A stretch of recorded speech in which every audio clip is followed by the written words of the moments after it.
Bila kita mengadili sesebuah idea daripada sesebuah kerajaan, kita kena tengok track record kerajaan itu. Kalau di bawah pentadbiran ini tidak ada akaun X yang block, kalau bawah pentadbiran kerajaan ini tidak seperti mana sekarang di mana ada record amount of request daripada MC, SKMM untuk menurunkan posting di TikTok, di X, di Facebook ataupun di mana-mana saja. Kalau bukan sebab fakta-fakta itu, saya rasa mungkin kebanyakan orang akan kata okeylah, kita anggap positif dan kita boleh terima bulat-bulat penjelasan tersurat.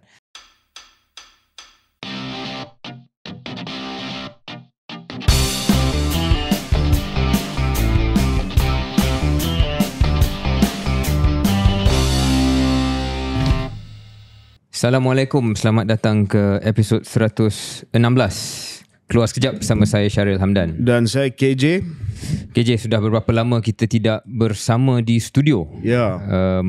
Berasingan dalam beberapa rakaman episod-episod sebelum ini. Dan kita telah pun semenjak kali terakhir di sini release ataupun muat naik beberapa episod dalam Keluar Sekejap dan juga Kindred Stories. Mungkin sesuai untuk kita bincang sedikit berkenaan dengan episod-episod tersebut. Ya. Bermula dengan episod premier. Premier Sarawak yang amat berhormat Abang Jo, yang telah mendapat reaksi dan sambutan yang saya kira agak positif, bukan hanya daripada penonton dan pendengar dari Sarawak tetapi dari seluruh Malaysia. Kita di Keluar Sekejap, saya rasa KJ, we pride ourselves dalam membawa perbincangan dan kualiti perbincangan yang berbeza daripada apa yang mungkin lazim. Cara kita tanya soalan, cara kita bawa tetamu yang tidak scripted, yang kita boleh sahkan. Abang Jo dan Premier tidak diberi pun apa-apa skrip sebelumnya, apa soalan yang kita nak tanya. Sebab KJ dan Syaril pun tak tahu sebenarnya dari segi susunan soalan tu apa yang kita nak tanya secara spesifik. Tapi kita dapat kualiti tetamu yang sangat-sangat baik KJ, yang dapat menjawab dan memberi respon yang sangat-sangat positif kepada pendengar dan penonton Keluar Sekejap. Cuma kalau boleh saya mulakan refleksi KJ, saya fikir beliau tampil nampak sebagai seorang yang sangat-sangat bijaksana bila kita cuba tanya soalan, cuba membawa dia kepada mungkin tempat yang sensasi sikit. Dia pandai menepis dan dia pandai mengelak. Apa pandangan KJ selain daripada itu? Ya, saya melihat beliau adalah seorang seasoned politician yang tahu tentang apa yang dia nak cakap dan apa yang dia tak perlu cakap. Dan dia bukan seorang ahli politik yang akan layan semua soalan seperti mana yang tanya soalan tu nak dia layan. So ini bukanlah seorang yang mentah dalam politik. Clearly seorang yang sangat-sangat experience, senior. Namun demikian, ada juga beberapa jawapan yang mungkin secara berseluruh dia terlepas cakap. Contohnya berkenaan dengan DAP dan PKR. Dia kata, dia joke, dia kata dia orang tak wujud di Sarawak, dan benda tu telah mencetuskan sedikit perbalahan ataupun sedikit pertikaian di kalangan mereka. Tetapi selain daripada itu dan selain daripada mungkin di mana beliau sedikit animated sewaktu bertanya berkenaan dengan perkiraan Sarawak sewaktu pembentukan kerajaan, sangat-sangat dalam bahasa orang putih measured. Sebab dia tahu apa yang perlu dia cakap dan dia tahu apa yang dia tak perlu nak respon. Selain daripada itu, saya fikir yang seronok juga ialah betapa mendalamnya pengetahuan beliau berkenaan dengan perancangan dasar negerinya sendiri, yang dipimpininya sendiri. Saya tengok ada beberapa komen yang tertarik dengan kualiti tersebut. Dan saya juga sangat fokus, saya fikir, dengan pertaruhan besar beliau lah dalam soal ekonomi hidrogen dan sebagainya, yang punyai kritikan-kritikan tertentu daripada sudut-sudut tertentu termasuk dalam Sarawak, yang mungkin merasakan sepatutnya fokus tu berada di tempat lain. Tetapi beliau sangat-sangat yakin bahawa inilah masa depan yang sesuai untuk negeri dia sendiri, dan dia tidak berkompromi atas visi dan misi tersebut. So that's very clear.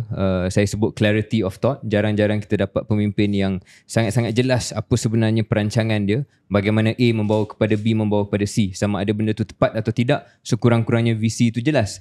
Ramai pemimpin yang nak cakap A ke B ke C pun tidak ada. Jadi benda ni sangat baiklah daripada kepimpinan Sarawak. Saya juga fikir dengan jawapan beliau yang macam KJ kata measured, kita masih dapat tengok ada sedikit ketegangan, terutamanya Petronas, yang mana Premier yalah dia guna bahasa yang diplomatik, tapi saya fikir yang tahu tentang urusan ini malah ada laporan di media mengatakan bahawa pendapatan Petronas mungkin akan terjejas apabila kuasa pengagihan gas diberikan kepada Sarawak. So memang saya nampak benda ni akan berterusan. Trend otonomi Sarawak ini ada kesan yang besar, bukan hanya pada politik tapi pada ekonomi Malaysia secara keseluruhannya, dan institusi-institusi organisasi seperti Petronas perlu dah bersiap sedia dengan eventuality ini, because I don't think this is going to go away.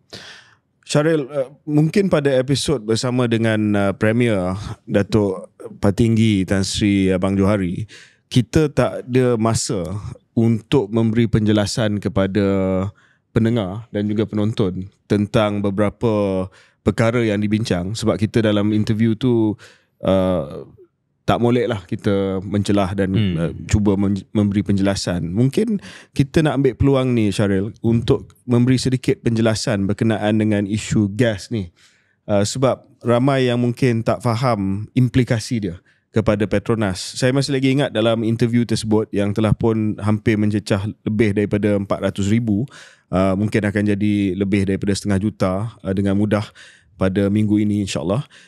Syaril ada cuba sebut tentang kesan kepada Petronas, yang mana saya rasa Abang Jo pun dia tepis sikit lah soalan itu, sebab dia lebih kepada hak yang nak dikembalikan kepada Sarawak dan tidak mahu melayan sangat apa yang Syaril cuba nyatakan itu. Tetapi dalam isu ini, Petros, iaitu sebuah syarikat yang dimiliki oleh kerajaan negeri Sarawak, akan mengambil alih tugas gas aggregator. Gas aggregator ni dengan bahasa mudah, dia beli gas daripada pengeluar gas di Sarawak, di kawasan-kawasan Sarawak, dan dia jual kepada pembeli. Dan itu tugas Petronas selama ini. Dan kita tak tahu sebenarnya bila Petros mengambil alih, adakah ia akan mengambil alih sepenuhnya margin ataupun keuntungan Petronas, bukan hanya sebagai gas aggregator, tetapi sampailah hasil ekspor. Kita masih lagi tak tahu. Kalau semuanya diambil alih oleh Petros, mungkin Syaril boleh juga memberi komen. Saya difahamkan keuntungan Petronas saja daripada ekspor gas di Sarawak ini, ada tahun dia boleh mencecah hampir 20 bilion. Biasanya dia 5 ke 10 bilion, tapi in good years can go anywhere up to 15 to 20 billion ringgit. Dan ini adalah satu kesan kepada bottom line Petronas yang besar. Bukan hanya untuk pembiayaan pelaburan Petronas, untuk urus niaga Petronas, tetapi juga akan memberi kesan kepada Petronas dalam memberi dividen kepada kerajaan persekutuan yang sentiasa akan minta duit daripada Petronas.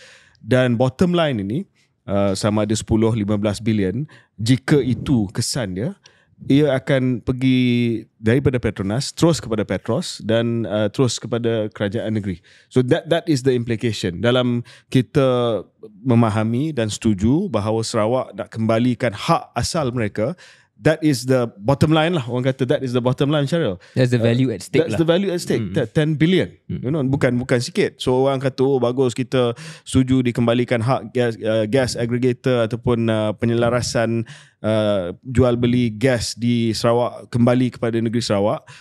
Dan kita faham, we have no issues with that. But that's what's at stake. Yeah, I think that was behind your comment also, because benar, ini akan ada kesan 10-15 billion adalah jumlah yang besar untuk Petronas. Jumlah yang besar untuk Petronas dan jumlah yang besar kesannya kepada dividen macam KJ katakan. Di sini belum ada butiran yang lengkap lah KJ. Saya fikir belum announce lagi. Belum announce lagi. Tapi mungkin kita harapkan ada elegant solution lah dengan izin. di mana mungkin untuk pendengar dan penonton, sepaham saya, yang ekspor itu adalah daripada LNG punya plant. LNG plant yang mana Sarawak pun ada share dalam plant tersebut. Kuasa mengagih ni, aggregator ni datang sebelum sampai kepada LNG plant. Jadi persoalannya, adakah jumlah yang sama akan diberikan pada LNG plant, sebab dari plant LNG itu akan dieksport kepada Jepun, kepada Korea dan sebagainya. Kalau Petros memberikan komitmen, yang saya yakin mereka akan berikan komitmen, bahawa keperluan LNG plant itu akan berterusan, akan diberikan, tak ada gangguan langsung, jadi permintaan akhir daripada Jepun, Korea akan masih dapat dipenuhi, dan insya-Allah tidak ada kesan kepada kemampuan ekspor. Tapi persoalannya, selepas habis konsesi atau kontrak itulah, the period tu, tempoh masa pembelian Jepun Korea, lepas tu apa jadi? Adakah selepas tamat perjanjian Jepun Korea ni, everything habis, semua Petros ambil, dan Petronas you jadi pembeli seperti biasa sahaja? Jadi itu mungkin soal jangka sederhana dan panjang yang saya rasa Petronas kena terima kemungkinan benda itu berlaku. Saya rasa dalam kenyataan Premier, itu yang dikendaki oleh Sarawak. After you're done. Semua perjanjian baru semuanya akan dikendalikan oleh Petros. Dari di situ margin aggregator tu satu hal. So Petronas dah hilang yang itu. Dan kemudian selepas habis hasil ekspor lah. Hasil ekspor itu apa yang akan jadi daripada itulah, ataupun Petronas kena pegang minority LNG plant saja ke, Petros takes over majority ke, benda itu butiran-butiran yang belum dimuktamadkan. Tapi kalau dah ada nampak bayangan benda ni akan berlaku 5 tahun, 10 tahun, whatever lah, maka Petronas saya fikir dah kena memposisikan diri dia sebagai international oil company. Bukan semata-mata national oil company, tapi dah kena dapatkan pendapatan yang besar daripada negara luar ataupun luar Malaysia. Jadi itu cabaran yang besar bagi Petronas yang telah selama daripada 1974 sampai 2024 ini sudah lama dapat posisi yang advantageous. Now they have to berdikari a bit more. Saya yakin bahawa very very serious discussions are happening internally in Petronas. Mandangkan kerajaan pusat pun dah setuju dengan permintaan ini, cuma mereka sedang memuktamadkan detail saja, tetapi sudah pasti akan ada kesan kepada margin Petronas. Kita tak tahu sebesar mana, dan saya tak pasti sewaktu disetujui sama ada kerajaan pusat tahu the full extent. I'm sure they did, otherwise it would be unacceptable. Tetapi it is a huge decision lah, satu keputusan yang besar. Walaupun kita cakap ia kembalikan hak, tetapi satu keputusan yang implikasi yang sangat besar. Dan mungkin boleh kita kata dengan KJ, kerajaan persekutuan terpaksa terima, tolak tepi politik and all that kind of stuff, disebabkan based on the letter of the law, berdasarkan perundangan memang Sarawak ada claim. Betul lah. So kita sebab tak mengatakan langsung bahawa benda ni salah. Dia berdasarkan kepada 5 instrumen undang-undang, Ordinan Sarawak sendiri dan juga MA63 dan Perlembagaan Persekutuan dan juga 1-2 undang-undang lain. Anyway, kita harapkan Petronas terutamanya mampu, dan kita yakin itu adalah satu entiti yang mempunyai bakat-bakat terbaik daripada Malaysia yang bekerja di situ. So all the best to Petronas. Syarat kita tak pernah, seingat saya lah, tak pernah kita ada corporate interview. Dan Petronas ni dilihat sebagai sebuah institusi yang agak faceless lah. Walaupun dia ada CEO, tetapi Petronas di mata rakyat biasa, saya rasa kalau berhenti 10 orang di jalan raya ataupun di mana-mana, dan tanya mereka siapa CEO Petronas, saya rasa kalau tak di KLCC lah, kalau tak dengan orang yang pakai lanyard tu, geng lanyard. Kalau jangan cari geng lanyard, kalau cari orang biasa, tanya mereka 10 orang, ya, saya cabar siapa-siapa buat hari ni, dekat mana-mana lah, kedai mamak mana-mana, KS lagi lah kita siapa CEO Petronas, saya rasa daripada 10 mungkin 10 kot yang tak akan dapat jawab. Tan Sri Tengku Taufik. Ya, saya of course lain daripada 10 tu lah, that's why I sebut nama dia. Tapi I don't think so. So point dia same with Bank Negara, same with certain institutions. Bank Negara tu sebab dia sign duit. Oh ya, dia sign duit. So kalau dia punya signature tu legible, dan kalau dia famous, contoh masa kegawatan ekonomi Asia, I rasa kalau tanya 10 orang mungkin lebih daripada 5 tahu Zeti Aziz kot. Kan? Mungkin Datuk Rashid ni dia baru. Dia baru. So orang pun tak berapa kenal Datuk Rashid. Tapi Petronas ni saya rasa tak so offer dia secara tak langsung apa yang kita katakan secara tak langsung Gubernur Bank Negara dan juga CEO Petronas. Mungkin kita boleh hantar surat nanti sebab diorang ni quite protocol conscious kan, untuk tampil ke KS dan memberilah penjelasan tentang perspektif tentang apa yang berlaku di Sarawak dan sebagainya. Okey, satu lagi Syaril berkenaan dengan Premier ni. Saya ada baca komen lah di media sosial kan. Mungkin lebih pada saya sebab soalan yang diaju tu mungkin lebih datang daripada saya. Ada orang yang tak puas hati yang kononnya saya cuba jadi batu api, tanya Premier tentang pembentukan kerajaan, sama ada nak bekerjasama dengan ataupun GPS nak bagi sokongan kepada siapa selepas ini. I mean macam Syaril katalah, KS ni kita bukan minta maaf lah, kita bukan RTM. Takkanlah kita nak tanya soalan yang lembut ataupun softball question lah. Mestilah kita tanya soalan-soalan yang orang semua cakap tetapi tak berani tanya. Sebab kita ada hubungan dengan tokoh-tokoh macam Premier. Kita bolehlah tanya. Kita bukan junior reporter. So we can ask the question. So bila kita dah depan dengan Premier, takkan kita tak tanya soalan yang sikit panas. Itu pun saya rasa kita banyak tarik jugalah, because kita nak hormat ketua kerajaan negeri. So komen-komen yang kata kita ni batu api, kita kena stepek dengan Abang Jo because kita nak cuba perangkap dia. I think people have to understand what KS is about.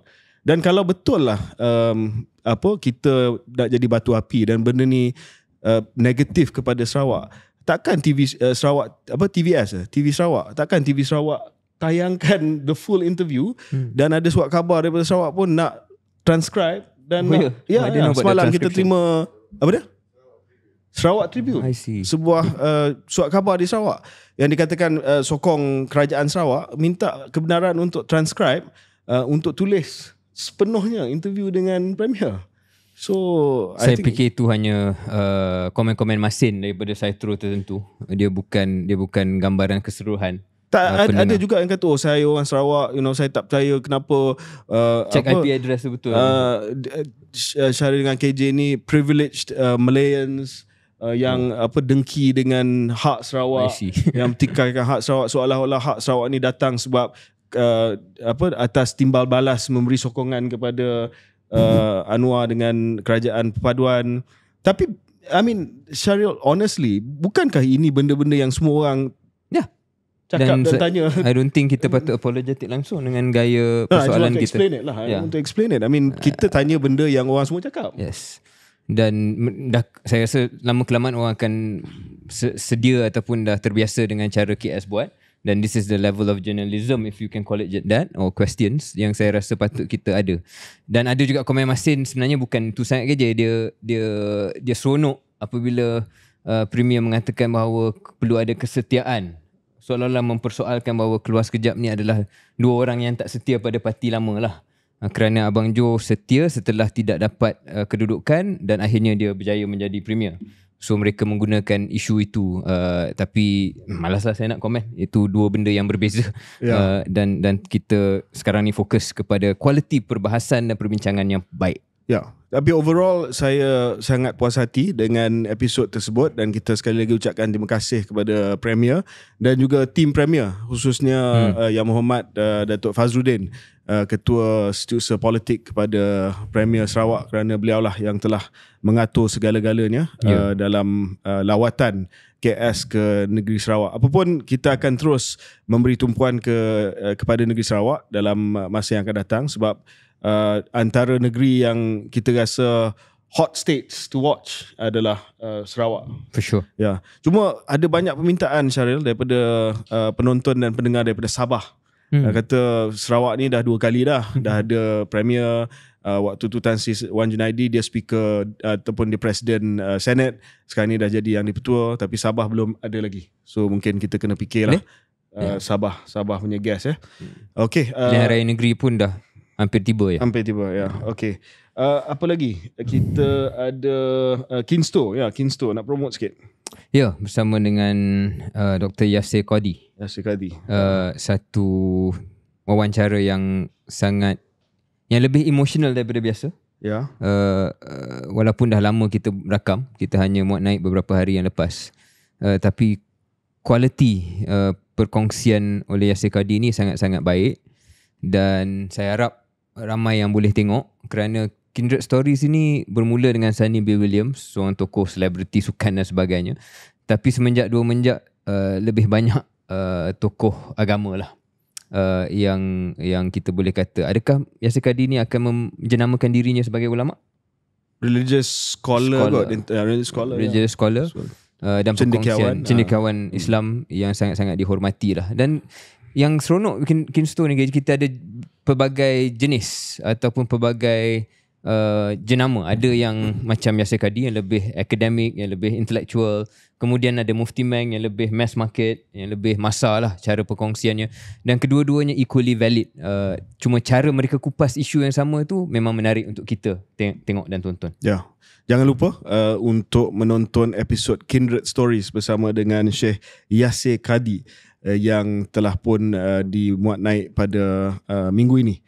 Kita juga ingin mengambil kesempatan ini ucapkan takziah kepada keluarga Allahyarhamha Tan Sri Datuk Sri Dr. Siti Zaharah Sulaiman. Nama yang mungkin untuk pendengar dan penonton yang muda tak berapa kenal, tetapi seorang yang agak legendary lah, legend juga dalam UMNO dan kerajaan, pernah menjadi Menteri Perpaduan dan Pembangunan Masyarakat.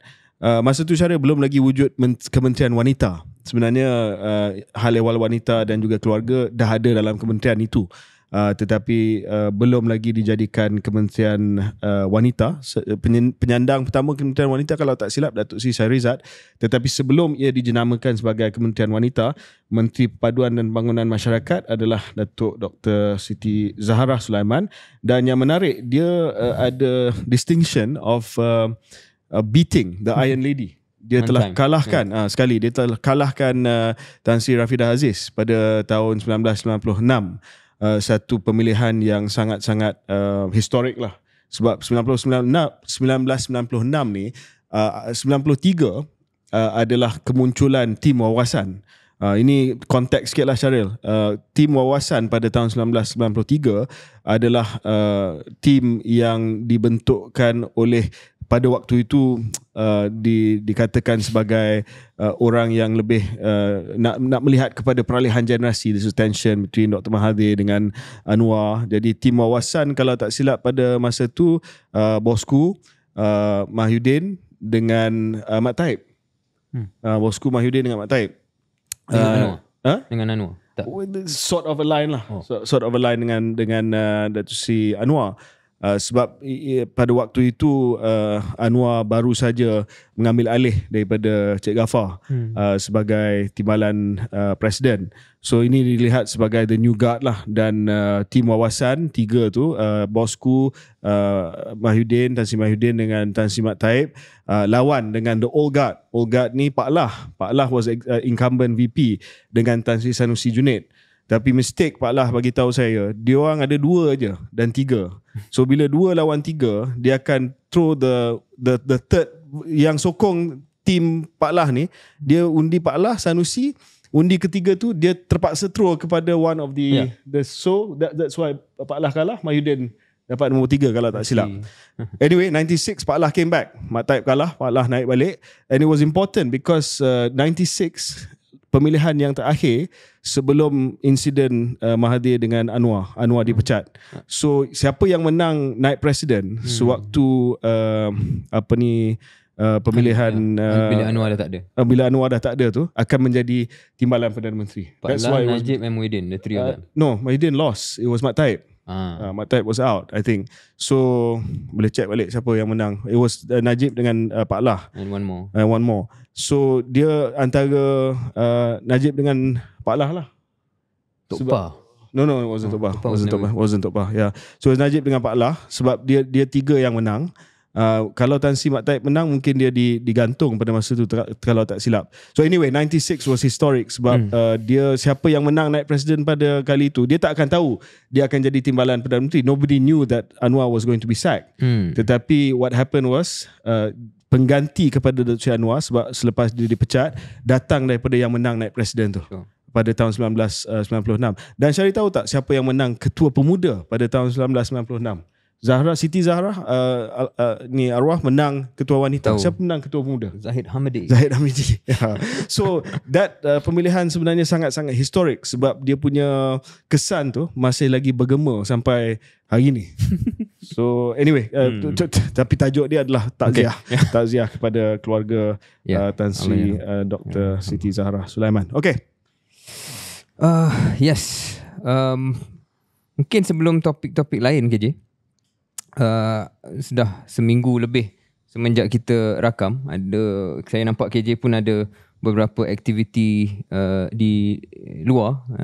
Saya nak kongsilah, ada 1-2 yang saya buat, termasuk menjadi moderator kepada satu forum Tech in Asia. Forum Tech in Asia ni antara forum yang besar lah dalam soal dalam pasaran swasta, private markets dan startup punya, syarikat pemula punya ekosistem ni. Dan saya dapat mewawancara Datuk Seri Wong Siew Hai. Wong Siew Hai ni adalah presiden ataupun pengerusi kepada Malaysia Semiconductor Industry Association. SH Wong. SH Wong.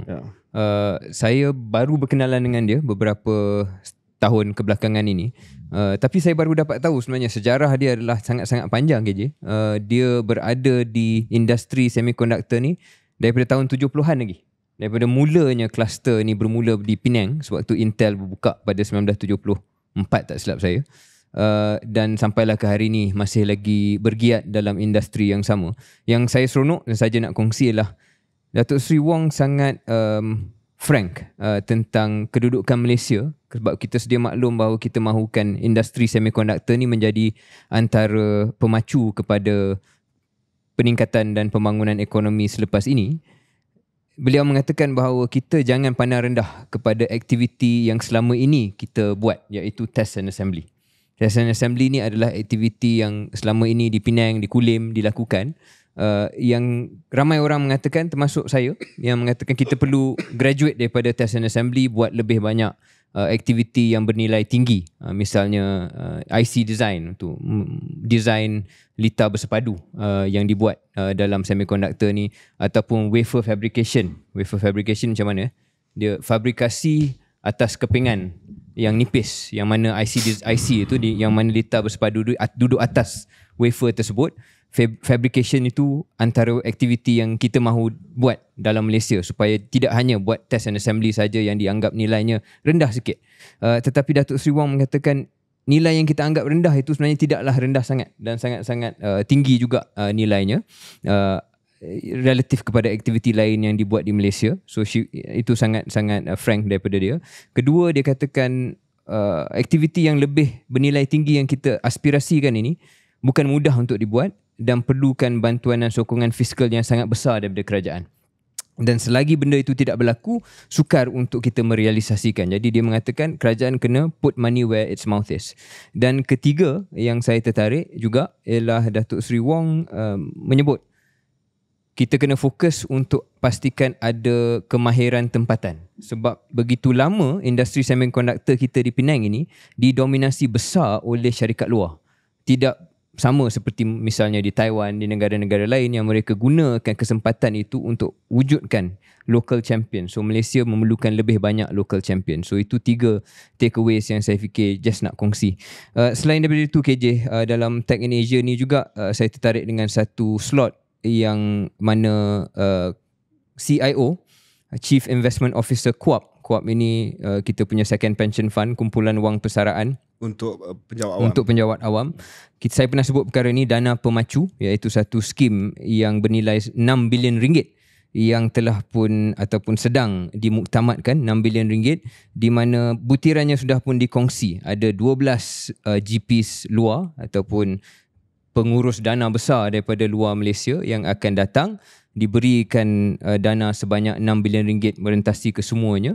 dan 40% daripada 6 bilion ini perlu dikongsi bersama dengan pengurus dana tempatan. Jadi macam saya sebut dalam episod lepas, ini adalah satu kreativiti yang sangat dipuji kerana macam KJ tahu ada tekanan sekarang daripada MOF, daripada PMO untuk pastikan bahawa pelaburan GLC dan GLIC ni dibuat di pasaran tempatan supaya mempertahankan nilai ringgit. Benda ni tidak boleh berpanjangan, tetapi sepanjang benda ini berlaku, maka perlu ada inovasi dalam bagaimana institusi seperti KUAP ini boleh melabur. Sebab kalau dia hanya boleh melabur dalam pasaran domestik direct saja, mungkin tak banyak deal. Tetapi kalau dia boleh tarik pengurus-pengurus luar untuk masuk dan dia berikan pendanaan dalam ringgit, dalam nilai ringgit dan dikawinkan bersama dengan pengurus dana tempatan, saya fikir itu adalah satu perkara yang positif kerana bukan hanya boleh menjana pelaburan-pelaburan dari peringkat swasta di pasaran domestik, ada juga di pasaran luar. Lebih penting lagi ialah membina kapasiti dan kemampuan pengurus dana tempatan yang mungkin sebelum ni tak ada pengalaman. Bersama dengan pengurus dana luar ini, mungkin selepas 3, 4, 5 tahun KUAP dan juga GLC lain boleh melabur dalam pengurus dana tempatan ini. Jadi itu satu perkara yang baik dan kita nantikan keputusannya dalam bulan-bulan yang mendatang. So itu perkongsian saya KJ tentang apa yang mungkin saya dengar dalam seminggu sebelum ni. Apa-apa yang KJ nak kongsi? Cuma satu saja Syaril yang menarik tu, yang disebut tadi berkenaan dengan perbincangan dengan SH Wong. Sekarang ni ada usaha untuk kita cuba meningkatkan pengeluaran yang memerlukan economic complexity yang tinggi. Itu kenyataan daripada MITI lah. Jadi kegiatan ekonomi kita selama ni dikatakan secara relatifnya agak simple. Macam contoh yang diberikan oleh Syaril tadi, dalam pembuatan chip komputer ni kita lebih kepada packaging, kita lebih kepada testing dan bukan penghasilan keping ataupun pengukiran circuit itu yang dikatakan nilai dia lebih tinggi. Dan saya tertarik sebab SH Wong kata dalam usaha kita untuk cari economic complexity ni, jangan kita lupa bahawa testing dan assembly boleh diperkasakan lagi. Sebab sekarang ni lebih banyak permintaan untuk chip semiconductor, terutamanya dengan perkembangan teknologi kecerdasan buatan AI. So kita perlu fokus kepada core core strength kita. Dan mungkin kalau ada pun pelaburan dalam bidang-bidang yang lebih rumit ini, kita kena betul-betul fikir sama ada ia feasible ke tidak. Sebab saya baru saja kembali daripada satu persidangan antarabangsa, Asian Statespersons Forum. Sebab sekarang ni saya dah bukan politician, saya dah jadi statesperson. Jadi saya dijemput sebagai statesperson lah, bukan sebagai politician. Dan bersama dengan saya mewakili Malaysia di Asian Statespersons Forum ini adalah Timbalan Menteri MITI, Liu Chintong, YB, dan juga bos kepada segala setiausaha politik bos kepada segala makhluk setiausaha politik di negara Malaysia, iaitu Datuk Seri Syamsul Iskandar. Dia pun statesman juga? Dia statesman sebab dia kalah. Dia kalah dengan Zahid di Bagan Datuk. So dia statesman juga sebab kita dua-dua kalah. Chintong pun pernah kalah dulu dengan Wee Ka Siong. So kita statesman lah. So kita dijemput sebagai statesperson, dan itu joke. Tapi yang tak kelakar. Tapi kita, point dia adalah salah seorang daripada wakil Jepun, sahabat saya, Yoshiaki Wada. Yoshiaki Wada ni dia daripada parti LDP. Syaril, dia daripada sebuah pulau di Jepun yang kita tak associate dengan pembangunan ekonomi, iaitu Kepulauan Hokkaido. Hokkaido ni yang paling kat atas, paling kat utara sekali. So kalau nak main salji selalu pergi Hokkaido lah, Sapporo dan sebagainya. So he's dia from, bukan seafood restaurant yang dekat PWTC ke? Hokkaido nama dia? Ada. Hokkaido. Okay. Bukan. Pulau Hokkaido. So dia daripada Hokkaido dan dia daripada Sapporo, kawasan di Chitose, airport dekat dengan kawasan dia. Kawasan dia telah berjaya menang ataupun dipilih sebagai tempat untuk membangunkan semiconductor plant yang baru oleh syarikat startup Jepun yang bernama Rapidus. Dan Rapidus ini bersama dengan konsortium yang terdiri daripada syarikat-syarikat gergasi Jepun yang lain, they are doing exactly what SH Wong cautions us maybe we don't want to do. Dia akan menghasilkan 2 nanometer, which is going to be the smallest chip, the 2 nanometer. Dan that's the aspiration lah. So plant ini ataupun kilang ini akan menghasilkan ribuan kerja. Dan saya tanya kepada Wadasan sama ada Jepun ni ada ke tidak cukup orang, sebab one of the problem yang Jepun menghadapi adalah penuaan masyarakat, aging society dan shrinking population. So dia kata memang itu antara masalah dia. Tetapi what I wanted to say is that just in terms of dia punya keperluan grant untuk research dan grant untuk membangunkan kilang ini sebelum kilang ini beroperasi, Syaril, 36 billion US dollars before even operation, in the R&D dan untuk pengoperasian sebelum dioperasikan kilang ini. Mungkin itu yang SH Wong cuba cakap lah, it's gonna cost so much. Ya, kalau kita study TSMC pun dia dapat berbilion-bilion grant daripada kerajaan mereka. Sebelum mereka memulakan TSMC ni antara syarikat yang paling berjaya lah dalam menghasilkan computer chip. So I think kita jangan terbawa-bawa sangat sebab kemampuan fiskal kita untuk memberi grant kepada syarikat-syarikat tempatan bagi mereka membangunkan dan membiayai urus niaga yang lebih economically complicated ataupun kompleks ni, mungkin kita tak ada kemampuan. I think that's why SH Wong juga caution kita lah. Sebab mungkin kita buat big bet dan akhirnya kita dapat big loss. Saya baca KJ dalam perancangan semiconductor kita, National Semiconductor Strategy yang telah dilancarkan beberapa bulan yang lepas, jumlah suntikan fiskal yang diperuntukkan untuk the semiconductor strategy ni 25 bilion ringgit. KJ sebut tadi dalam satu usaha saja, satu inisiatif saja dah 30 lebih bilion dollars.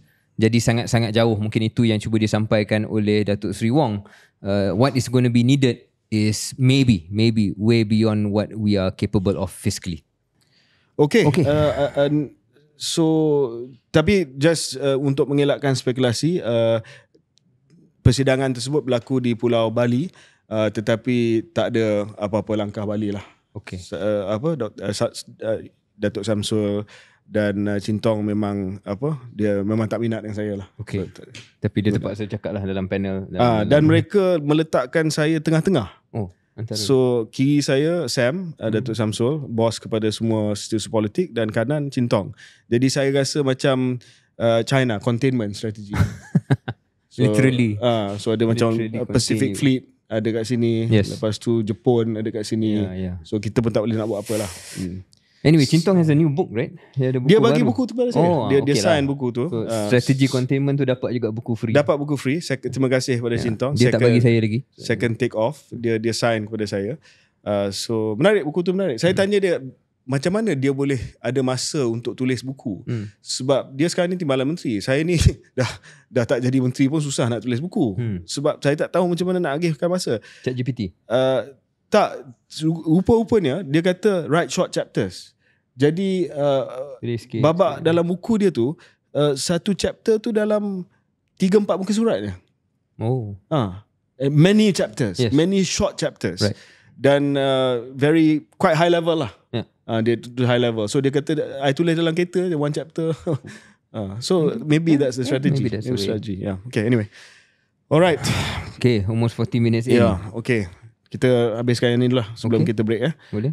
Yang berhormat Datuk pula. Yang berhormat dia bukan Datuk kan? Yang berhormat Wan Ahmad Faizal. Wan Ahmad Faizal, Ahli Parlimen Machang, digantung pada 18 hari bulan Julai. Kita tak sempat untuk mengulas tentang benda ini. Sewaktu pembentangan ataupun perbahasan usul laporan tahunan Suhakam, dia telah pun merujuk kepada sebuah surat layang yang telah pun mengenal pasti salah seorang pegawai ataupun eksekutif di KWSP berkenaan dengan isu penjualan saham MHB kepada GIP BlackRock. Dan ini telah pun the conclusion adalah beliau telah pun digantung 6 bulan. Sebab selepas perbahasan tersebut dan pada hari yang terakhir untuk sesi persidangan kali ini, satu usul dibentangkan oleh Azalina, Datuk Seri Azalina, Menteri Undang-Undang, untuk menggantungkan Wan Ahmad Faizal selama tempoh 6 bulan. Yang setuju 110, tak setuju 63, tidak mengundi 3. Dan yang menariknya, yang abstain adalah seorang daripada PKR. Betul Hassan Karim dia tak mengundi. Sebab dia ada objection, dan poin dia boleh dirangkumkan dalam bantahan daripada Yang Muhammad Hassan Karim, Ahli Parlimen Pasir Gudang, yang bangun sewaktu usul itu dibentangkan, dan dia sebut bahawa mungkin kita boleh tunjuk klip lah. Pasir Gudang penting, Tuan Speaker. No. Sikit aja, Tuan. It is right to be heard. Natural justice. No. Orang yang dituduh perlu jawab apa masalahnya. Right to be heard. Natural justice. Keputusan yang tak bagi hak kepada yang dituduh menjawab itu adalah zalim.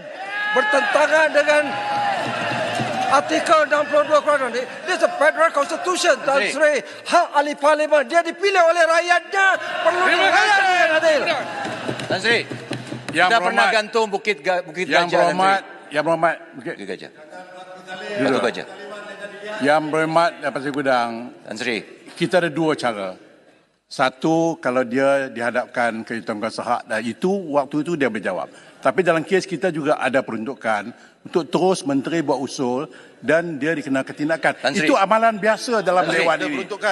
Kita pernah juga menghukum sebelum ini mereka-mereka yang contohnya Puchong dan Padang Serai. Itu biasa. Tan Sri, kita pernah hukum. Bawah peruntukan mana ni jadi ketua buat tindakan ni, keputusan ni. Silakan. Saya nak jemput menteri. That's it. Period. Saya nak jemput menteri. Silakan. Okey, jelas di sini kita tolak ke tepi lah isu penjualan ni. So that's not the point here. The point here adalah isu sama ada penggantungan ini fair ataupun tidak. Pengalaman saya di Dewan Rakyat lah, kita pernah gantung, saya rasa Surendran dulu. Tapi saya rasa itu pun tak berapa fair lah, dan kita bulldoze. Dan pada waktu itu mereka yang antara mereka yang ada dalam kerajaan sekarang ni telah membantah cara macam mana Surendran digantung selama 6 bulan kalau tak silap saya, tanpa dirujuk kepada Jawatankuasa Hak dan Kebebasan. Cara dalam parlimen ni dia ada Jawatankuasa Hak dan Kebebasan, di mana kalau nak ada disciplinary ataupun apa-apa isu berkaitan dengan status seorang ahli parlimen, dia biasa ni dibawa kepada Jawatankuasa Hak dan Kebebasan, dan itu menjadi procedural sesuatu yang mengikut the administrative procedure dalam parlimen, dan juga memberi hak kepada ahli parlimen tersebut untuk mempertahankan diri ataupun menjelaskan kenapa dia cakap begitu, dan Jawatankuasa Hak dan Kebebasan boleh minta penjelasan niat sebenar yang hendak disampaikan dalam perbahasan. Tapi kali ini tidak dirujuk kepada Jawatankuasa Hak dan Kebebasan. Kerajaan dan juga ahli-ahli parlimen kerajaan telah menggunakan kuasa majoriti untuk bulldoze usul daripada menteri untuk menggantungkan Wan Ahmad Faizal. Kita tak perlu sebut tentang the substantive matter of apa yang sama ada yang dia cakap tu betul ke tidak. Ya, betul dia ada immunity dalam parlimen, tapi immunity dalam parlimen tidak bermakna bahawa siasatan polis contohnya tak boleh dibuat. Saya masih lagi ingat waktu saya jadi ahli parlimen pembangkang pada tahun 2018, Menteri Kewangan pada waktu itu Lim Guan Eng tuduh kerajaan yang lama rompak duit GST. Sebab kita ada kelewatan pembayaran balik klaim tuntutan GST, dan dia gunakan perkataan rompak. Saya sebagai ahli parlimen, saya buat laporan polis sebab saya nak dapat kepastian sama ada duit itu dirompak ataupun tidak, dan akhirnya di conclusionnya tak dirompak, cuma ada masalah dari segi proses pembayaran balik, so that kita jelaskan tak ada criminal element. So dalam hal ini tuduhan dia adalah ada seorang pegawai yang bully staff-staff KWSP dan sebagainya, yang memberi tekanan kepada benda ni masih lagi boleh dirujuk apa yang dibangkitkan oleh Wan Ahmad Faizal dan siasatan boleh dibuat. So cuma dia bangkitkan dalam bentuk surat layang. Itu benda yang perlu dibincang dalam jawatan kuasa hak dan kebebasan. The point dia, long story short, adalah pandangan saya lah Syaril, adalah he was denied procedural justice dalam kes ini, di mana sepatutnya dia pergi terus kepada jawatan kuasa hak dan kebebasan. Kalau akhirnya ending dia digantung juga, tak apalah, tapi sekurang-kurangnya dia melalui procedural justice. Saya rasa saya ni sensitif sikit dengan isu procedural justice ini, sebab saya pun tidak dapat procedural justice ataupun keadilan prosedur sewaktu dipecat daripada UMNO. Saya tahu MT ada kuasa mutlak untuk buat keputusan. Macam parlimen, dia ada kuasa mutlak. Kita tak soalkan sama ada parlimen, majlis parlimen boleh buat keputusan. Kita nak, of course, dia pass usul, dia memang hak majlis parlimen untuk pass usul. Tetapi di manakah keadilan prosedur, di mana tidak dirujuk kepada jawatan kuasa hak dan kebebasan? Saya dipecat oleh MT, tak pernah dihantar surat tunjuk sebab, tak pernah dirujuk kepada lembaga disiplin, begitu saja dibuang dan dicampak. Ya, saya berkongsi sentimen KJ berkenaan dengan keadilan prosedural, dan kita tidak mempersoalkan adakah legal atau tak legal, kalau boleh gunakan istilah itu, cuma soal keadilan prosedur. Tapi mungkin saya nak masuk dakwaan substantif lah yang dibuat oleh Wan Ahmad Faizal sendiri, kerana ia berkenaan dengan perbahasan berkenaan MHB, GIP BlackRock dan sebagainya yang kita dah banyak kali bincang KJ. Cuma dalam hal ini dia bukan sangat soal pengambil alihan itu. Dia soal surat layang yang memberikan gambaran berkenaan dengan seorang dalam KWSP yang dikatakan pembuli dan sebagainya. Dan Wan Ahmad Faizal menyebut bahawa dia membuat rujukan kepada satu posting kerana saya sebut kerana dalam LinkedIn Juan ini, orang yang disebut ni namanya Juan daripada KWSP, dia menunjukkan dia terlibat dalam penjualan saham MHB kepada GIP BlackRock. Saya nak beritahu pada Suhakam, Juan ini difahamkan dalam surat layan yang diberikan mempunyai karakter pembuli dan ramai staf-staf KWSP mereka tak berani bersuara. So mungkin kalau kita tengok apa yang disebut oleh misalnya Menteri Undang-Undang dalam mempertahankan keputusan Parlimen, tak menggunakan prosedural justice dan sebagainya, dia mengatakan bahawa surat layang ini telah memberikan satu image yang sangat-sangat negatif kepada si Juan inilah yang bekerja di EPF di KWSP ni. Jadi kalau kita katakan bahawa Wan Ahmad Faizal tak dapat peluang untuk membela diri, apakah pula tentang individu yang dinamakan tersebut? Saya sebut dua perkara je lah secara ringkas. Saya rasa ada dua perkara sini. Satu, mungkin kesilapan oleh individu ini adalah dia posting dalam LinkedIn.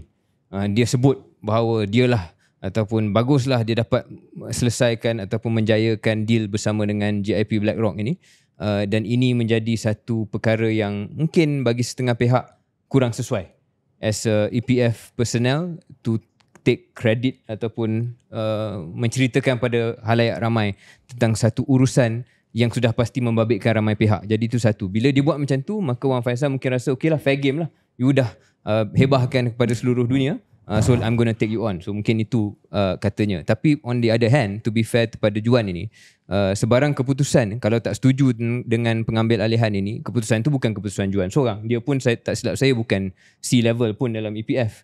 Dalam EPF, dalam KWSP, sebarang keputusan pelaburan mesti melalui panel pelaburan. Jadi bukan keputusan beliau seorang saja. Jadi saya nampak ada dua perkara yang ada duality di sini lah. On the one hand, maybe the posting memang mengundang Wan Faizal buat sesuatu. On the other hand, Wan Faizal pun to be fair, kena fair kepada Juan lah. Bukan Juan yang buat keputusan ni. Kalau you tak setuju dengan keputusan ni, take it with the entire EPF fraternity if you like, not with one individual semata-mata. Jadi itu mungkin tambahan saya dalam perkara ini. Okey, saya rasa kita setuju dari segi keadilan yang itu mungkin dinafikan dari segi prosedur dah, dan ada perkara-perkara lain yang dan kesan Syaril adalah WAF Wan Ahmad Faizal ni dia akan terkecuali daripada perbahasan belanjawan. Sebab kalau 6 bulan dia miss budget sitting lah, dan mungkin ini akan memberi kesan yang besar kepada PN, memandangkan we live in a world where the leading light of PN is Wan Ahmad Faizal. So somebody else has to step up. Okay, Mungkin Wan Saiful. Kita ucapkan takziah juga kepada Wan Saiful, dia kehilangan isteri. Baru ni. I see, I didn't know. Okay, kita take a break dan kembali selepas ini.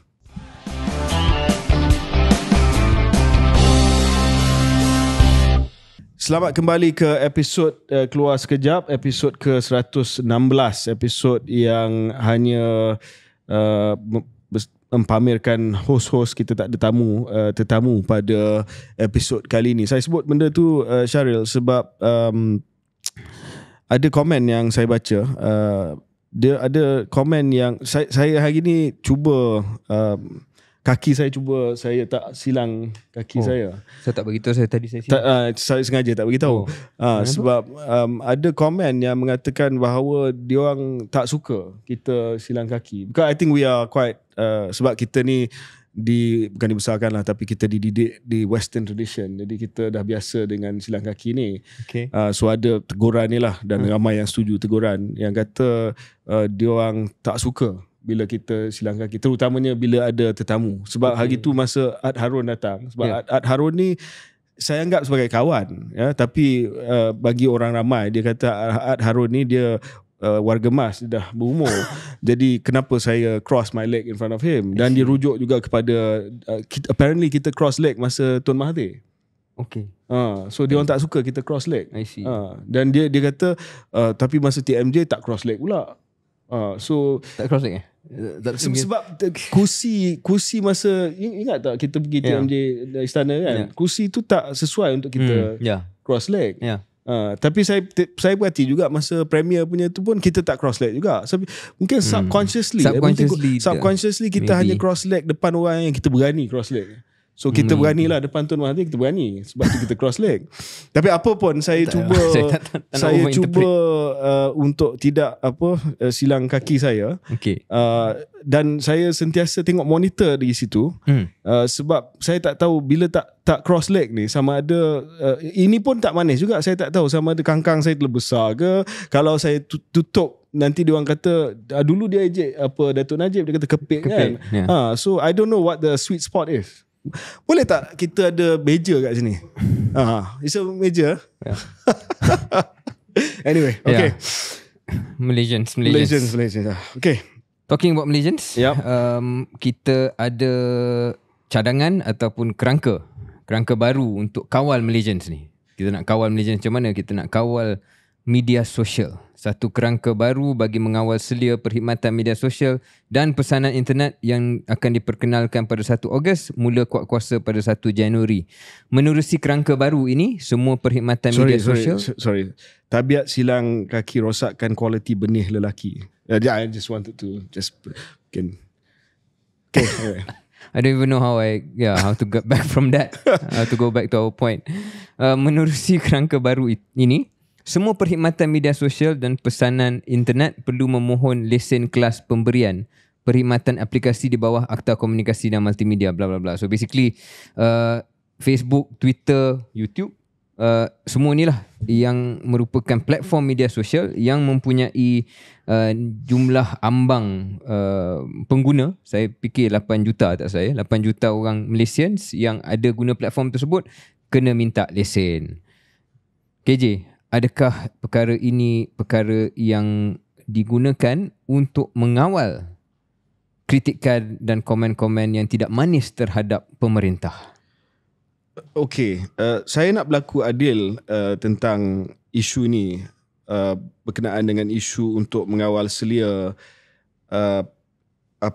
platform social media platform, iaitu penyedia perkhidmatan media sosial dan juga penyedia perkhidmatan pesanan internet messaging services dan social media platform. So contoh internet messaging services ni macam WhatsApp, Telegram.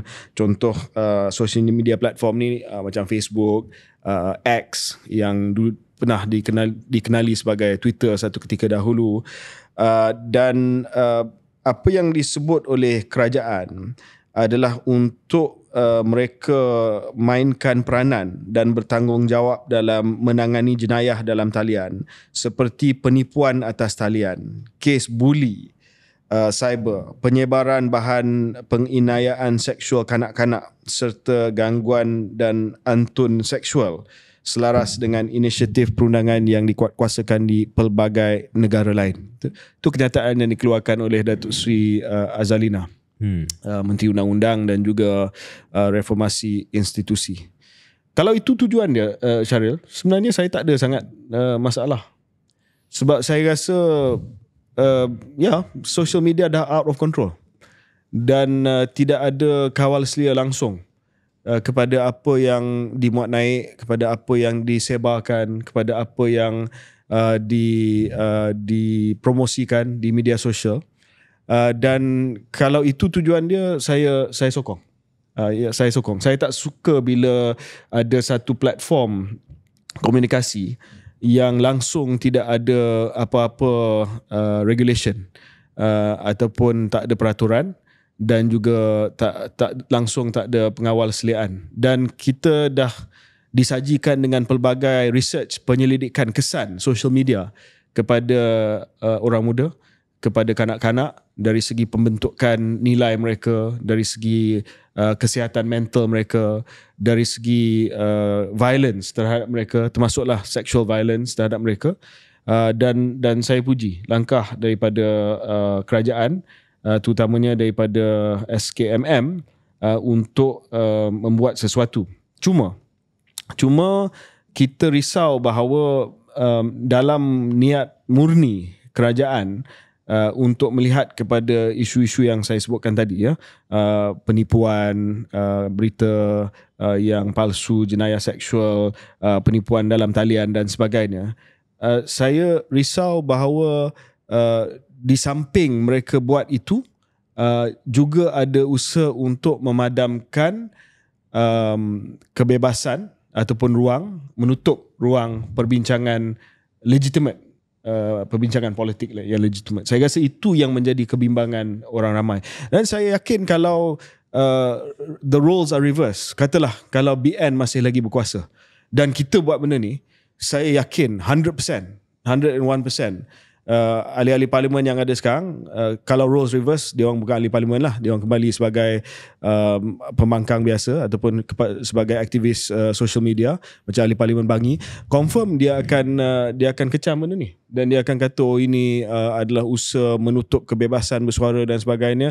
Tapi hari ni of course dia jadi cheerleader, yang kalau cheerleader high school, American high school, dia buat piramid tu, ahli parlimen dia paling atas lah, dia perempuan yang paling atas tu, untuk sokong tindakan yang dibuat. Dia akan kata, kalau dia pembangkang di belah pembangkang, dia akan kata ini adalah satu undang-undang yang sebenarnya menjadi Trojan horse kepada usaha untuk menutup perbincangan politik. Jadi macam mana kerajaan akan bagi jaminan ini tidak akan menutup ruang untuk legitimate political debate, criticism and discussion? Itu yang menjadi persoalan. Dan saya sebut ni, Syaril, senang saja. Sebab sejak beberapa hari ni, ada beberapa akaun yang telah pun dipadam di X, ya. Ada beberapa akaun yang telah dipadam di X, yang mana akaun ini dikenali sebagai akaun yang suka mengkritik kerajaan, ya. Dan ada beberapa posting, terutamanya posting Yang Amat Berhormat Datuk Seri Dr. Samsuri, yang telah pun diturunkan daripada TikTok. Posting saya pun diturunkan daripada TikTok, dan saya tak menyebarkan berita palsu. Saya cuma bagi pandangan saya.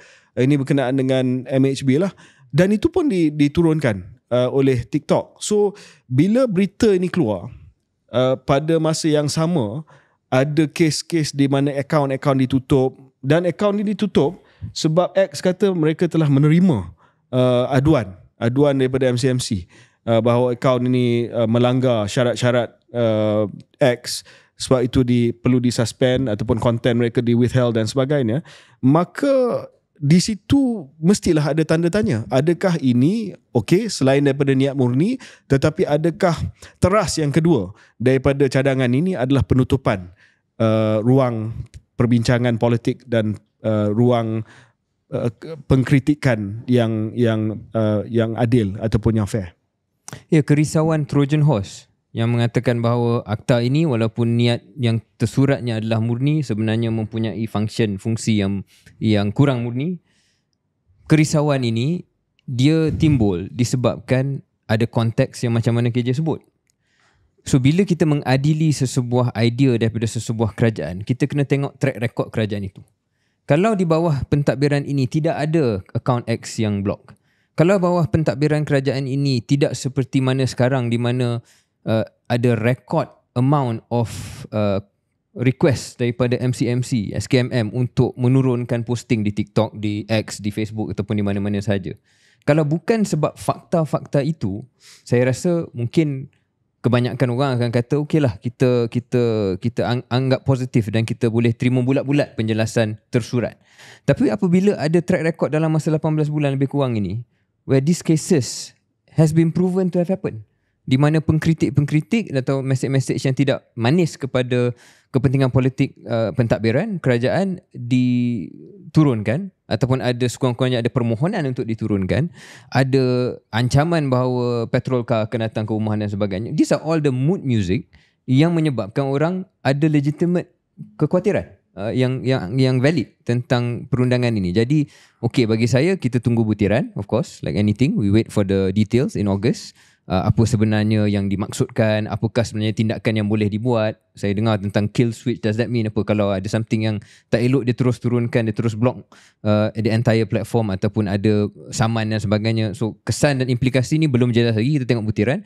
Tapi saya rasa adil untuk kita dan sesiapa saja membangkitkan kekhawatiran ini sebab dah ada track record dan dah ada sejarah baru ini, mutakhir ini yang membuatkan kekhawatiran itu valid. Kita harap tidak sampai seperti mana yang kita risau. Kita punya pasukan penyelidik research kita telah pun memaklumkan bahawa di UK dan Singapore ada kerangka kawal selia, regulatory framework, yang mana kerangka kawal selia itu memang menangani soal keselamatan online, ya, dan dia bagi macam mana perlu dikawal selia konten dan juga kelakuan online ini. Tetapi dia buat regulation, tetapi dia tak ada licensing scheme. So dia tidak mewajibkan syarikat-syarikat ini untuk mendapatkan lesen. Mendapatkan lesen ni lebih kurang dia punya ugutan dia adalah if you don't play by the rules then the license will be ni lah. So kita kena cari balance. Saya pun tak setuju yang syarikat-syarikat ini ada kuasa yang terlalu besar. Tetapi kita tunggu butiran dan kita harap bahawa tidak ada Trojan horse. Saya baru saja menulis draft artikel bersama dengan seorang penyelidik daripada Institute Southeast Asian Studies yang nanti bila dah keluar nanti kita akan letak dalam show notes episod-episod akan datang, betapa perlunya untuk terutamanya dalam konteks politik. Syarul ni bukan sangat berkenaan dengan jenayah yang lain, online crime yang lain ataupun cyber crime yang lain. Perlu ada independent fact check verification. Sebab ini saya rasa ini untuk politik lah. Ini untuk politik. Yang menjadi kekhawatiran semua pihak adalah penyebaran maklumat politik yang palsu. Dan saya tahu ada satu website sebenarnya website mana? Sebenarnya.my. Sebenarnya.my. Tapi bila saya check sebenarnya.my ni dia tak berapa bagus lah, senang kata tak berapa bagus. So they must be independent and trusted by both sides. So apa pun yang kita buat dalam bidang online ni, dia mestilah diterima oleh semua pihak. Sebab kita nak supaya peraturan dan juga kerangka kawal selia ni diterima oleh semua pihak. Sangat penting untuk institusi seperti SKMM terus mendapat sokongan dan kepercayaan. Trust is very important. Jadi kita sokong niat murni SKMM untuk menangani masalah-masalah yang kita sebutkan tadi. Tapi kita risau bahawa politicians akan cuba bawa Trojan horse. Bila bawa Trojan horse, maka kepercayaan terhadap SKMM akan terhakis. Dan itu sesuatu yang perlu dielakkan. Sebab institusi kerajaan seperti SKMM yang menjadi custodian kepada online space ini mestilah dijaga dengan baik dan tidak dicemar sekiranya ada usaha untuk membawa kuda Trojan dalam bentuk penutupan ruang perbincangan adil politik. Okey. Apa lagi topik yang panas? Topik panas hari ini berkenaan dengan Kementerian Pendidikan Malaysia. Pada minggu lepas satu konsert amal pendidikan Cina, Tiger Xinchu, yang dianjurkan oleh SJKC Ximen di Sungai Pelek telah mencetuskan kontroversi. Dikatakan matlamatnya adalah untuk mengumpul dana sebanyak 3 juta ringgit bagi membina Dewan baru. Majlis tersebut dirasmikan oleh Exco Kerajaan Negeri Selangor bagi Kerajaan Tempatan Pembangunan Kampung Baru dan Pelancongan Ng Swee Lim, turut hadir Adun Sungai Pelek dan juga Timbalan Menteri Perumahan Kerajaan Tempatan, merangkap ahli Parlimen Sepang. Sungai Pelek ni di Parlimen Sepang, Aiman Atirah Sabu yang berhormat. Dan isu ini telah pun timbul sebab saya kalau tak silap saya ada gambar di mana cek telah pun diserahkan dan dalam cek tersebut ataupun gambar tersebut ditayangkan logo dan juga nama Tiger Beer. Tiger Beer ini adalah minuman keras lah, minuman bir, salah satu jenama bir yang ada di pasaran. Dan ini telah mencetuskan kontroversi. Mungkin Syahril nak ceritakan sikit tentang apa kesan daripada kontroversi ini. Kontroversinya dah tentu disebabkan syarikat arak dan ada beberapa kontroversi. Satu ialah sama ada sesuai betul ataupun dibenarkan sebuah syarikat seperti Tiger Beer ini terbabit dalam apa-apa tajaan, apa-apa sumbangan kepada sekolah meskipun ia adalah sekolah jenis kebangsaan Cina. Kemudian kontroversi adalah berkaitan juga dengan ahli Parlimen Sepang yang KJ sebutkan itu yang juga hadir, yang Muhammad Aiman Atirah Sabu, yang mana beliau sudah tentu seorang Islam dan Parti Amanah kot. Parti Amanah, dan ada gambar lah beliau berdiri bersama dengan penyumbang dan juga bersama dengan pengurusan sekolah barangkali. Jadi dua perkara yang membawa kepada kontroversi dan sudah tentu kita lihat ramai ahli politik yang memberikan komen mereka. Parti PAS seperti yang kita sudah pasti expect lah, mereka merasakan benda ni sangat-sangat dikecam, mengecam penglibatan syarikat arak dalam kutipan derma sekolah, berhujah bahawa persatuan seperti ini akan boleh menormalkan pengambilan alkohol dalam kalangan pelajar. Ketua Pemuda UMNO Dr. Muhammad Amal Saleh juga menegaskan bahawa sekolah tidak sepatutnya promosi produk berbahaya. Beliau mengkritik Menteri Pengangkutan Anthony Loke sebab Anthony Loke sebagai Setiausaha Agung DAP mempunyai pandangan yang berbeza kerana beliau mengatakan tidak bersetuju dengan garis panduan yang ketat. Nanti kita akan bincang tentang garis panduan ni KJ, dengan alasan bahawa sekolah vernacular telah lama menerima sumbangan daripada syarikat bir tanpa sebarang masalah. Malah Anthony Loke mencadangkan untuk kaji semula berpotensi menyemak semula garis panduan untuk membolehkan lebih banyak flexibility at least untuk sekolah rendah Cina. Paling penting ialah siapa? Menteri Pendidikan. Menteri Pendidikan Fadlina, apa dia kata? Dia kata tegaskan kepentingan mematuhi garis panduan, menghormati norma budaya, mengulangi keperluan untuk sekolah mematuhi protokol sedia ada dan memberi jaminan bahawa kementerian akan membantu dalam memastikan pematuhan. Saya nampak dia punya kenyataan lebih mirip kepada tak boleh tapi macam tak berapa tegas. Sebelum saya bagi balik pada KJ, saya mungkin bagi pandangan saya lah KJ. Pada saya bila saya fikir-fikir balik, saya kurang selesa lah dengan syarikat arak kalau ada terbabit dalam sumbangan di sekolah. Soal kita tak boleh lari bahawa di Malaysia dan di mana-mana saja dia ada pengadilan normatif judgement kita lah tentang apa yang boleh dan tak boleh dalam konteks institusi awam seperti sekolah walaupun SJKC. Kalau rokok, kita cuba bayangkan KJ, kalau kan dia, saya ingat Tiger Beer tu bagi mock check ke something lah kan. Kalau mock check itu syarikat rokok, saya rasa ramai yang akan cakap tak boleh. So mungkin bagi saya is about in the same space, dalam area yang sama. Kalau rokok kita rasa tak selesa, saya fikir syarikat beer pun tak sesuai untuk ada terbabit secara terbuka dalam sumbangan kepada sekolah. Kemudian KJ, rokok dengan arak ni kedua-dua perkara yang tak boleh diambil oleh mana-mana individu sampai umurnya 18 tahun, 21 tahun. So ni budak-budak sekolah. So even kita tolak tepi sekolah Cina ke sekolah tak Cina ke, it's just bagi saya kurang sesuai. And thirdly, kalau yang Muhammad Anthony Loke nak katakan SJKC ni perlu diberikan flexibility disebabkan mungkin apa yang beliau cakapkan adalah ini adalah sekolah yang kurang pelajar Muslim Melayu. Tapi bukankah pejuang-pejuang SJKC selalu mengatakan dan berbangga bahawa sekarang ni sudah lebih ramai pelajar-pelajar Melayu yang pergi ke SJKC?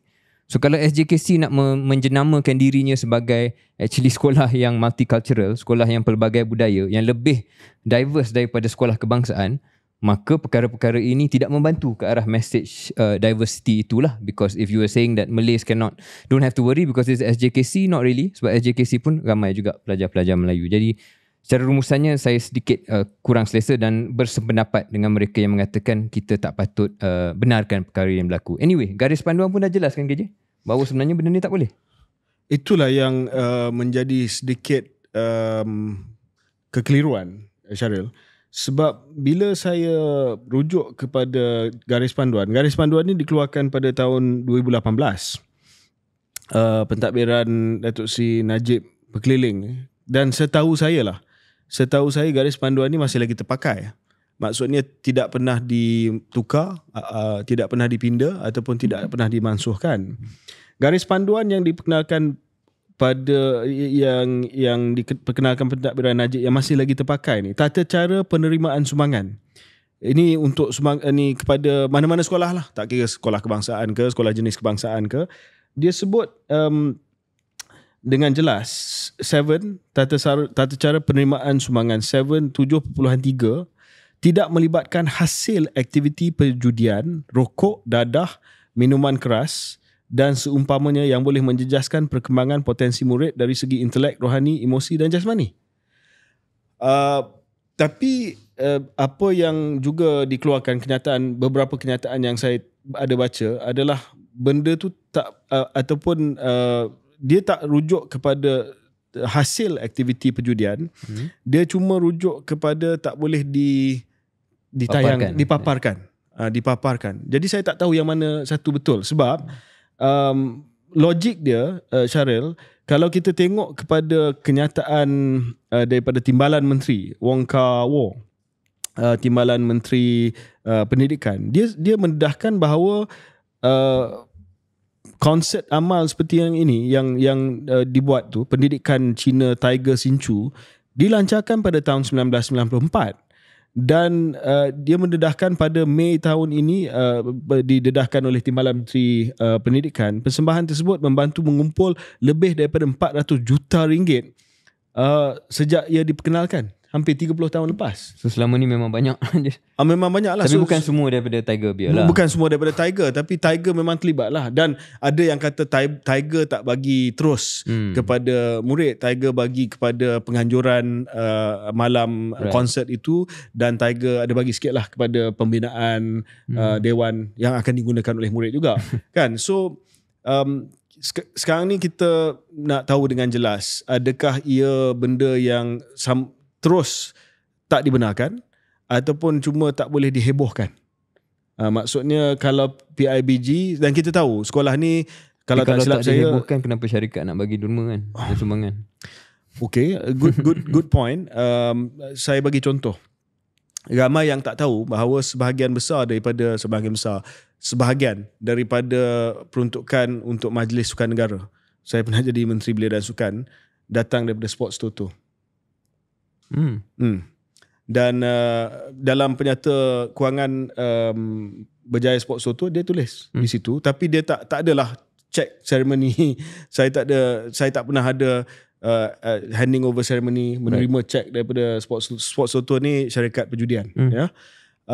Tapi memang kita terima, dan itu untuk tujuan kesihatan juga, tujuan sukan. Majlis Sukan Negara ni melibatkan semua rakyat atlet Malaysia, tetapi tak, ini sebab kita nak ceritakan sama ada ia soal hasil aktiviti perniagaan seperti ini ataupun tak boleh ditunjuk. Ini soalan yang perlu kita bincang dengan mendalam. Sebab kalau again, where do we draw the line? Sebab cukai pun kita ambil dia. Cukai corporate pun, fair questions.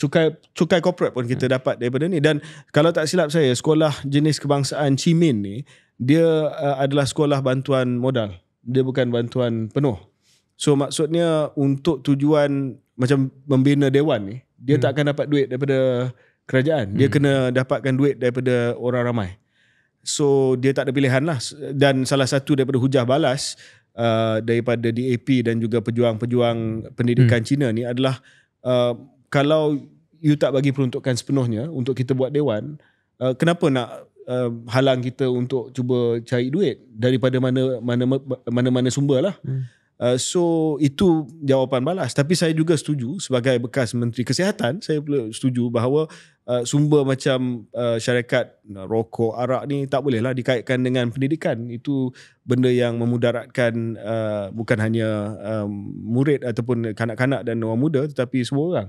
So but the question is, sama ada kerajaan nak ambil sikap don't ask, don't tell lah. Nampaknya kalau rekod tu maknanya memang selama ni don't ask, don't tell. Memang selama ni walaupun ada perkeliling, dia don't ask, don't tell. Jangan tunjuk lah. Jangan ada check, jangan ada tiger kat situ. Dan tiger ni dia kena buat atas hati yang murni lah. Tak payah nak show off lah. Yang dia bagi duit kepada kepada majlis. Kita pun biasa campaign, Syaril. Campaign pilihan raya kan, kita pergi this Chinese dinner. Yes. Apa yang dihidangkan di Chinese dinner? Tiger beer lah kot. Tiger beer lah. So mungkin ataupun jenama lain tak tahu. Mungkin itu memadai lah. Dah ada tiger beer kat meja tu. Tak payah nak ada dipaparkan dan sebagainya. So tapi ada nuansa lah dalam ada nuansa ya, sebab saya yalah, mungkin akan ada orang yang akan cari semula gambar saya sewaktu kempen di Sungai Buloh. Saya pergi ke sebuah sekolah jenis kebangsaan Cina juga untuk one of these dinners. Dan saya salam-salam tu, dia akan tunjuklah saya salam, ada gambar. Saya rasa semua calon yang pergi ke mana-mana dinner ni akan ada gambar tu. You hypocrite sebab you sendiri pergi Chinese dinner waktu kempen dan memang dah ada beer dekat sekolah tu. So what are you talking about? So benda ni kita kena clear lah. Saya rasa kita kena jelas. Saya rasa kerajaan nak lari cepat daripada isu ni sebab isu ni panas, isu ni isu identity politik yang there's lose-lose lah. Dia lose-lose. Sama ada akan hilang sokongan daripada satu side ataupun satu side. Dia lose-lose, jadi dia nak padamkan cerita ni cepat. Tetapi dia akan timbul. Ya, dia akan timbul sekiranya tidak ada penjelasan tentang garis panduan ni. Adakah semua sumbangan tidak dibenarkan? Hasil daripada kegiatan aktiviti perniagaan seperti penjualan arak, rokok dan sebagainya, ataupun adakah hanya tidak dibenarkan untuk dipublicize? Itu menjadi persoalannya. So I think tapi ini memang telah pun menyebabkan pertikaian dan juga perang mulut lah antara beberapa komponen parti dalam kerajaan. DAP cakap, lepas tu menteri cakap. Menteri memang stand her ground. Saya ucapkan tahniah kepada Yang Mohamad Fadlina sebab itu memang garis panduan. Ya, dia stand her ground. Cuma sekarang ni ada pertikaian berkenaan dengan garis panduan itu sebenarnya bermaksud apa, dan sama ada ia menghalang total ataupun ia cuma menghalang sumbangan itu diwar-warkan ataupun dipublicize. Okay. Semakin lama saya dengar penjelasan KJ ni, saya pun fikir mungkin elegant solutionnya di situlah. Some sort of middle ground di mana penghebahan itu mesti dihalang, tetapi yang lain tu boleh fikir. Boleh fikir sama ada sebarang flexibility atau tidak. Kena fikir mendalam lah. Tapi saya nampak nuansa itu sebab macam kita bincang seluruh tadi, kerajaan pun kutip cukai daripada syarikat-syarikat ini dan dimasukkan dalam kumpulan wang yang disatukan yang diberikan juga kepada sekolah. Consolidated fund kan? So, yalah, benda ni is not so straightforward. Tapi normative judgement tu saya rasa kena ada. There needs to be a line sebab ni sekolah. Yang itu saya setuju. Saya setuju bahawa tidak boleh diadakan secara nyata apa-apa promosi yang melibatkan syarikat-syarikat yang datang daripada industri judi, rokok, minuman keras dan sebagainya di sekolah. Itu memang no-no lah. Itu atas kepentingan kanak-kanak dan juga atas kepentingan kesihatan awam, memang no. Cuma isu sumbangan ni lah. Sama ada do we allow it to be done, especially sekolah bantuan modal ni kan, bantuan modal yang memang dia, saya dulu kat kawasan ada banyak sekolah bantuan modal dan dia datang dan kita tahu saya bagi sebagai ahli parlimen sumbangan sebab saya tahu kalau nak bergantung kepada peruntukan rasmi memang susah lah. Sebab mereka tak akan dapat peruntukan seperti mana sekolah bantuan penuh. Ya. Okay. Alright. Saya rasa kita break seketika dan kembali selepas ini.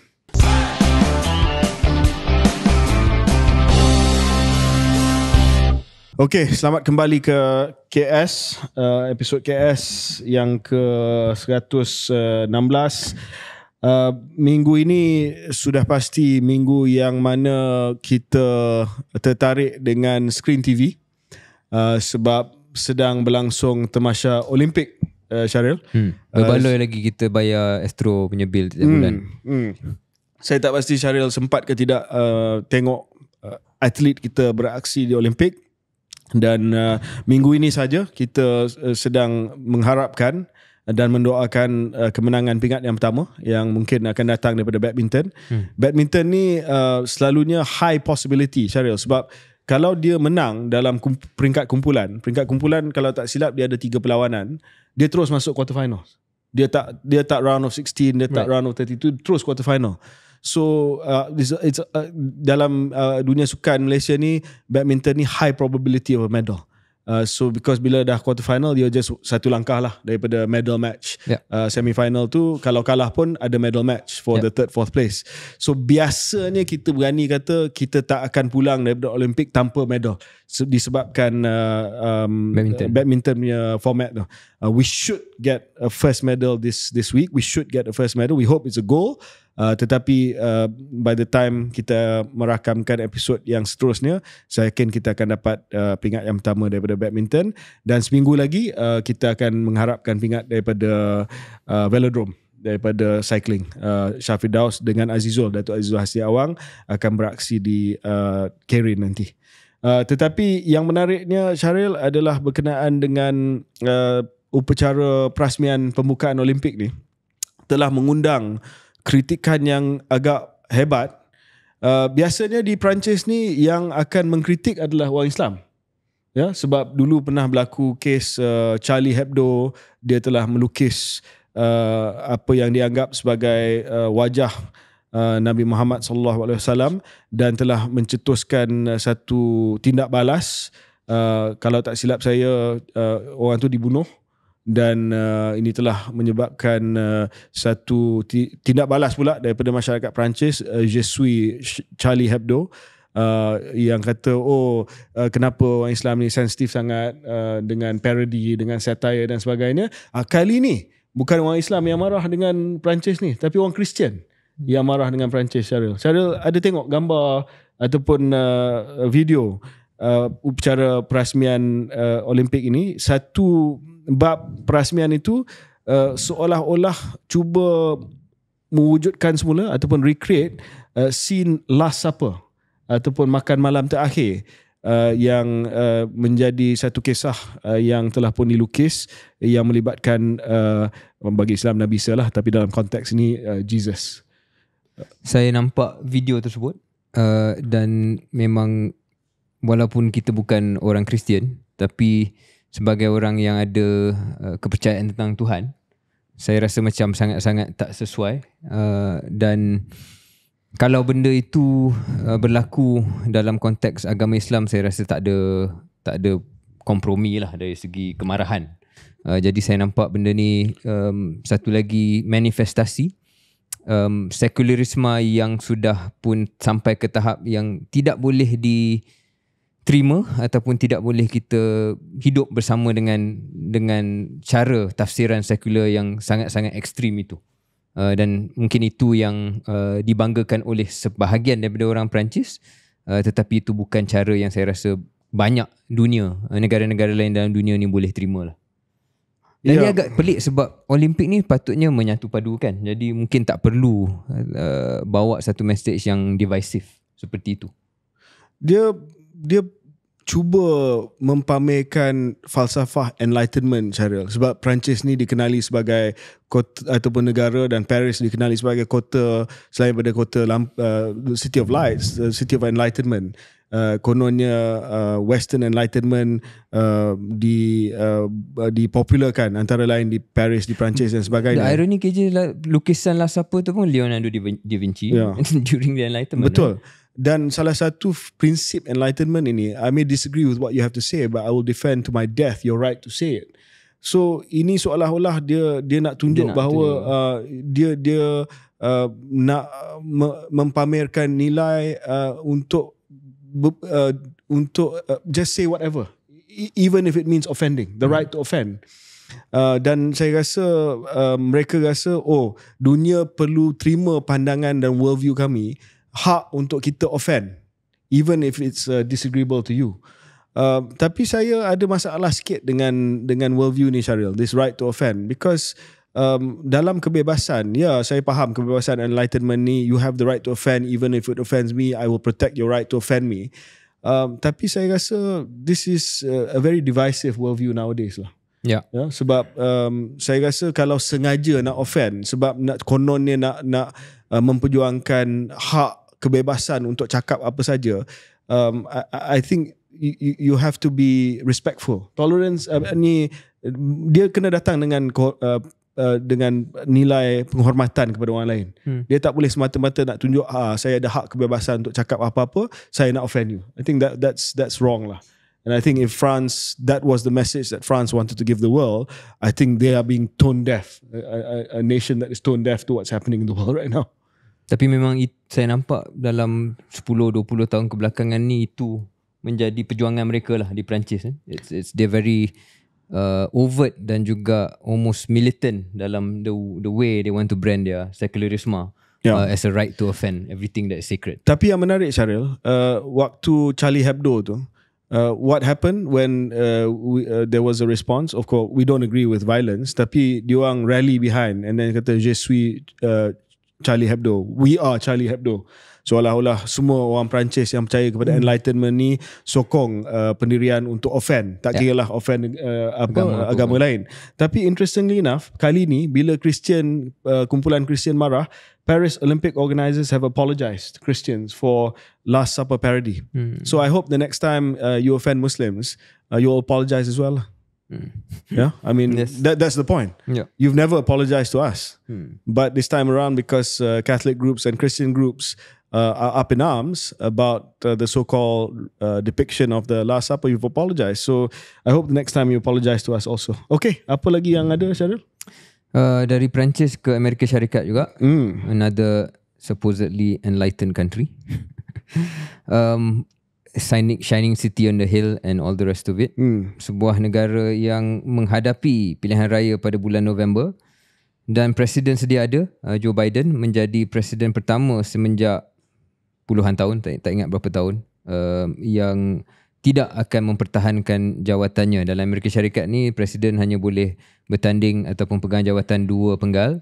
Dan Biden akan tamatkan penggal pertama dan dia tak akan bertanding untuk penggal kedua, disebabkan sudah mendapat tekanan besar daripada bukan hanya rakyat Amerika Syarikat, penyokong beliau, tetapi juga daripada ahli-ahli Kongres parti beliau sendiri, Parti Demokrat, yang menganggap bahawa prestasi Joe Biden terutamanya dalam debat pertama dan debat tunggal setakat ini bersama dengan Donald Trump, di mana beliau tidak dapat menghabiskan ayatnya dengan jelas, di mana usianya yang lanjut betul-betul tertera di skrin, kemampuannya untuk menjadi seorang kempener sangat-sangat diragui.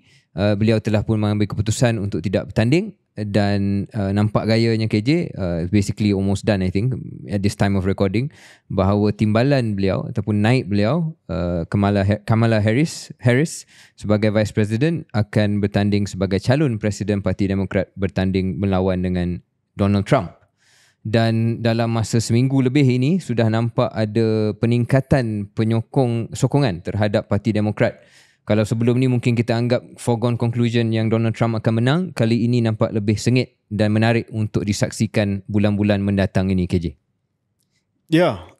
So ini menarik sebab ramai yang kata telah meniupkan nafas yang baru kepada pilihan raya presiden ni. Kalau sebelum ni, selepas prestasi debat yang hamba daripada Biden, orang kata it's going to be a slam dunk for Donald Trump. Kali ni orang kata ada fight sikit lah. Ada fight daripada Kamala Harris. Nama pun saya teringat dengan Kamala Nathan. Anyway, Kamala Harris. Kenapa nama dia Kamala Harris? Sebab dia memang dia Indian. Dia half Indian. Oh, half Indian. Dan saya tak silap saya Selatan India, so maybe Tamil also. Oh, really? Yeah. Oh. Just double check on that Tamil part. Definitely Southern India. Mungkin boleh cari bacang dengan siapa-siapa di sini. Kamala Nathan. Sebab Obama dulu dia ada sedikit link dengan Malaysia. Right. Apa dia? Kalau tak silap saya, adik ipar dia, brother-in-law dia. Okay. Brother-in-law dia lahir di Malaysia. Lahir di Malaysia. Brother-in-law dia lahir di Malaysia, kahwin dengan adik dia. Okay. Kalau tak silap. Ya. So tak ada bagi keuntungan apa-apa kat kita pun. Tapi kot-kot lah ada kan. Kita boleh kata Kamala Harris ni sebenarnya daripada Malaysia. Ya, saya Google Kamala Harris ni, dia tak ada kena-mengena dengan Malaysia setakat ini. Tapi ayah dia PV Gopalan. Ya. Ayah dia yang Indian. Was an Indian career civil servant who served with the government of Zambia and the government of India. Betul ke ni? Dan tak, I rasa bapak dia Jamaican. Oh, sorry. Grandfather dia on the mother side, is it? On the mother side. Mother dia yang Indian. Grandfather dia born in present day Tamil Nadu. Tamil lah. Getting close. Tapi kita suka claim. Suka claim. Mana tahu dia boleh jadi pemain pasukan kebangsaan bola sepak kan. Kita tengah cari naturalized player. Anyway, on to more serious matters, yang US ni banyak perbincangan berkenaan dengan US ni sebab kita Malaysia berada di kawasan permainan kuasa besar, China dan juga Amerika Syarikat, dan ramai yang tengah hold perancangan sama ada perancangan pelaburan, perancangan dasar, perancangan perjanjian antarabangsa, perjanjian diplomatik, sebab dia nak tengok siapa akan menang presidential election US. Sebab kalau Kamala menang, mungkin dia akan sambung posture ataupun pendirian yang dibuat oleh Biden. Kalau Trump menang, sudah pasti akan ada perubahan yang agak besar lah dari segi dasar Amerika Syarikat di kawasan, termasuk di kawasan Asia Pasifik ini. Dan saya rasa mungkin dari segi keputusan resource allocation ni dan juga keputusan politik dan juga diplomasi ni sekarang ni sedang hold. Do you see some of that, Syarul? I see some of that. Bila bincang dengan dalam urusan kerja saya, memang ada yang menunggu. Kerana Donald Trump dilihat antara dasar utama dia kerja ialah weaker dollar. Dia tak suka US dollar yang kuat sebab dia rasa ia memberikan kelebihan yang tidak adil kepada China. Dia nak depreciate dollar untuk memastikan ekspor Amerika Syarikat tu lebih kompetitif. Jadi bila benda itu berlaku, banyaklah yang akan memberi kesan kepada pasaran modal.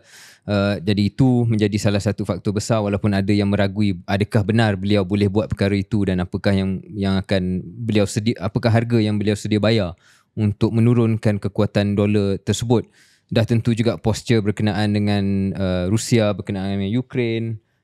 Donald Trump dah katakan bahawa dia boleh selesaikan perang Ukraine ni dalam 1 hari. Dan ramai orang mentafsirkan bahawa itu adalah kod untuk mengatakan dia akan bagi Putin apa yang Putin nak. Abandon Ukraine lah. Basically abandon Ukraine. Dan itu akan beri kesan kepada geopolitik Eropah dan juga keadaan ekonomi.